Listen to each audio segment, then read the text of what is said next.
Go. What's up, everybody? I want to talk to you today about a technique you can do to pay your student loan debt off in 1 year. Uh, it's not easy, but it's definitely doable. Now, depends on what type of debt you have too. Like if you have, and it depends on the job you have. If you have about $25,000 in debt, you can definitely do this in 1 year. 40,000, you can do it in 1 year. If you go into like six figures worth of debt, this could take, depending on the job, it could take 1 year, it could take 2 years, but it definitely is something that you want to do. Like if you're like me, I hate debt. So I encourage anybody who's in middle school or high school, work hard, try to get a full ride scholarship. But if you didn't get one like me, I did still take the cheaper route. I went to community college first, and then I went to Temple University. Ended up with about $20,000 worth of debt. But this is how you pay it off. Now, it's hard because when you graduate college, you don't always want to. You kind of want to be on your own. You want to figure things out.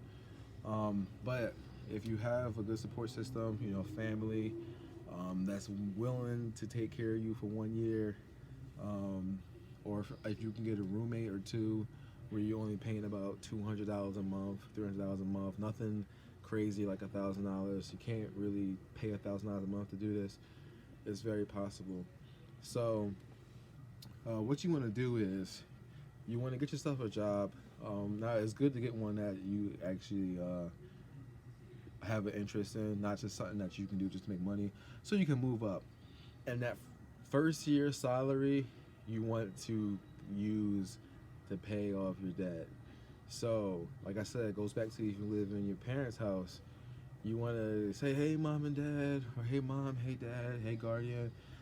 Is there a way where you know I can live like I was in middle school? Meaning, you guys take care of the bills, and I want to use my salary, my first year salary, and just tie it completely to my loan. That way, when I get out there and get on my own, I don't have this $30,000, $40,000, $60,000 um, weighing me down. Now, if you have 60,000, you obviously need a job that's going to pay 60, 70,000. Because even if you get paid 70,000, your net's not going to be 70,000. With taxes and stuff. So it may take a year and a half, but the time will fly by. You'll get time to get established. So what you want to do is you want to open a bank account. Make sure the money that you put your account in is liquid. You don't want anything frozen. You don't want anything that you can't add to. If it is a frozen account, it can be something that you can continue to deposit funds into. Um, and you usually when you graduate, you have like a year to start paying them, so you don't have to pay anything the first year. If you're in school, if you're not in school, if you're continuing education, even if you're not continuing education, you can take some time to pay it. That first year salary, when you finally land that job, and hopefully you land it before you graduate. Some schools have co-op programs. Those are the type of schools you really want to look at. You want to have a money market account is really a savings account, like a money market where getting some interest is good. You want to put that money, and it just requires discipline. It's not easy, but if you do this, you can go ahead and go the rest of your career making the money you want, and not have to have $500 a month out your paycheck, or more or less, depending on your situation, going to the government or going to Wells Fargo, going to Sally Mae, whatever loan services you use. So you want to have that money directly tied into your account. Like I said, so you're gonna be living on ramen noodles. You might have to borrow your parents' cars, a friend car. It's like you're gonna be living in college the first year, but it's only for temporary amount of time. If you do this right, by the end of the year, you should have. So my year, my first real job, I made $46,000. My loans was 25,000. That was enough to pay it.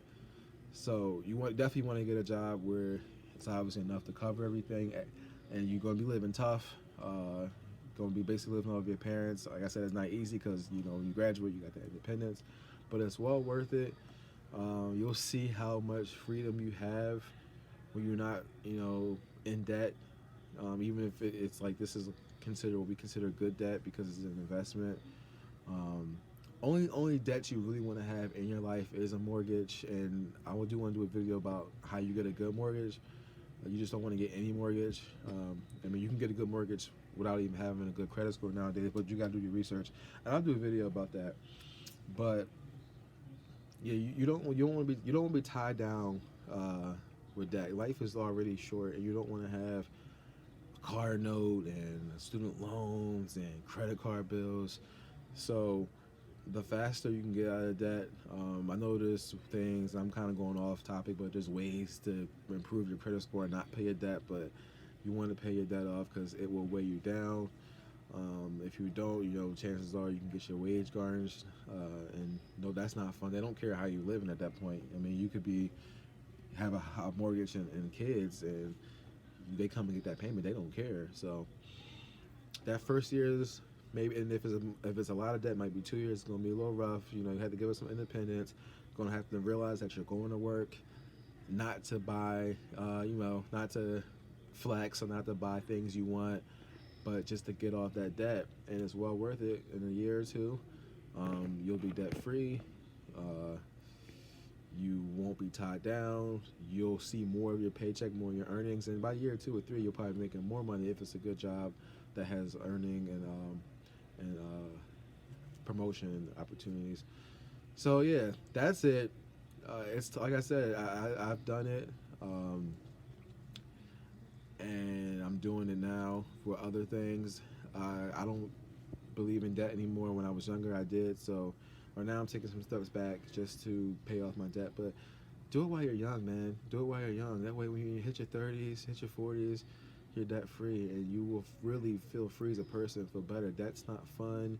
You end up paying more than what you borrowed, and you just want to get that off your back. And that's pretty much it. If you like what I had to say here, is give me a like, and hit a subscribe. I'll get more videos. Next video, we're going to talk about how to get a good mortgage, even with a bad credit score. All right.